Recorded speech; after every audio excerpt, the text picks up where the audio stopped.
My name is Marcus. I am one of them. Le nouveau projet de Quantic Dreams se nomme Detroit Become Human. Il s'agit d'un thriller d'action-aventure noir et futuriste qui va proposer aux joueurs d'incarner plusieurs personnages. Le twist, c'est qu'ils sont tous des androïdes, et le petit dernier présenté à cette 3 se nomme Marcus.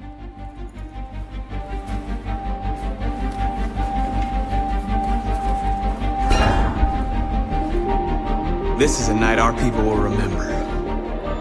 Alors Marcus, c'est le troisième et dernier personnage jouable de Détroit. On avait présenté Kara il y a un petit moment maintenant à la Paris Games Week. On a présenté Connor, le chasseur de déviants, à l'E3 ici l'année dernière. Et il est jouable cette année sur le show floor.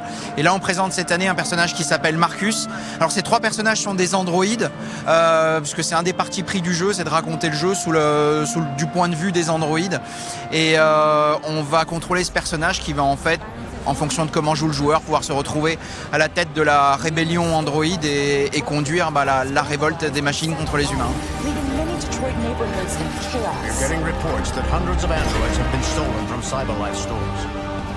Alors chacun de ces trois androïdes a été conçu pour une certaine tâche. Évidemment, donc on voit Connor, par exemple, il a un certain nombre de capacités pour examiner les scènes de crime et découvrir des indices. Marcus a un background un petit peu différent et il a des capacités qui viennent de son modèle, mais il a aussi des capacités qu'il va acquérir à travers le jeu, et l'une d'elles est effectivement de réveiller le libre arbitre des androïdes de différentes manières, mais notamment en les touchant par un contact physique. Et il va les éveiller et évidemment les appeler à devenir libres et à se rebeller.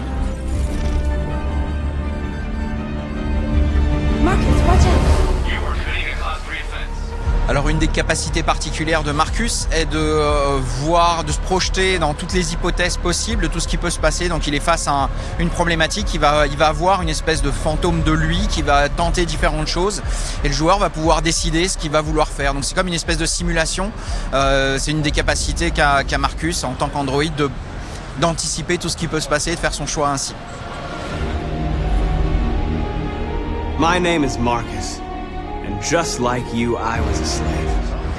Alors le parti pris sur Détroit est vraiment de créer le jeu le plus bending, comme on dit en anglais, c'est-à-dire le plus non linéaire possible, et de vraiment faire en sorte que les choix du joueur aient un impact réel et tangible sur l'histoire. Donc il y a vraiment énormément de décisions que le joueur va pouvoir prendre qui vont totalement changer l'histoire et qui vont faire qu'on va voir ou ne pas voir des pans entiers de l'histoire, certaines scènes, certains personnages qui vont avoir un rôle mineur ou un rôle majeur en fonction de la relation qu'on établit avec eux. Et évidemment, les trois personnages principaux peuvent mourir à n'importe quel moment de l'histoire. Donc il va falloir vraiment faire très attention à eux et aux risques qu'on prend, parce qu'on peut réellement les perdre dans l'histoire. Évidemment, le joueur pourra revenir et rejouer, mais l'histoire ne s'arrête pas si un personnage meurt. C'est un peu le même concept qu'on avait implémenté dans Heavy Rain. L'histoire continue, mais simplement sans ce personnage. Donc voilà, c'est vraiment un des jeux les plus ambitieux qu'on ait fait à Quantic.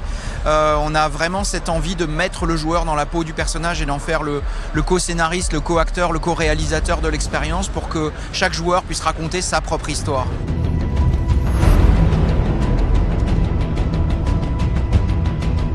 My name is Connor. This is our story. Alors on a repensé beaucoup de choses sur Détroit par rapport aux jeux précédents. À chaque jeu, on essaye d'explorer de nouvelles directions, d'essayer de nouvelles interfaces. On essaye de voir comment on peut améliorer ce qu'on fait, comment on peut mieux mélanger la narration et l'interactivité. Et un exemple de ça est la gestion de la caméra et l'approche qu'on en a eue sur ce jeu. On a toujours eu envie d'avoir une approche très cinématographique, surtout quand le joueur est en contrôle, évidemment. Et voilà, ça allait jusque-là avec une certaine contrainte sur la caméra qui pouvait parfois être un peu frustrante. Là, sur Détroit, on a mis en place un système sur lequel, si on ne touche pas au stick droit, on a une caméra cinématographique comme si on était filmé par un réalisateur. Mais à n'importe quel moment, le joueur peut toucher son stick droit et se retrouver avec une caméra qui lui permet vraiment de regarder autour de lui à 360 degrés, une caméra qu'on trouve de manière un peu plus classique dans les jeux vidéo. Et c'est pareil, c'est un bon exemple d'essayer de marier les deux mondes d'une manière qui soit encore plus fluide pour le joueur et où il ait vraiment l'impression d'être porté par la cinématographie, mais sans que jamais la narration ou la caméra ne soit un frein ou un problème pour lui. Donc voilà, on a beaucoup travaillé ça et puis on espère que ça plaira évidemment aux joueurs. I could feel my hands shaking, my heart pounding in my chest. Alors Détroit repose pas vraiment sur des choix binaires entre le bien et le mal, ou être gentil ou être méchant. On a voulu faire un jeu qui était beaucoup plus complexe que ça et beaucoup plus nuancé. Et on a vraiment tout axé sur le fait que nos actions ont des conséquences et que ces conséquences sont crédibles et plausibles. Ce qui amène une certaine complexité aussi.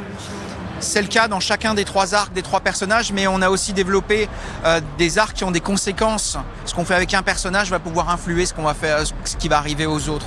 Donc on a vraiment voulu trouver quelque chose qui soit un peu plus complexe et qui permette de raconter, encore une fois, aux joueurs de raconter sa propre histoire. This is our story.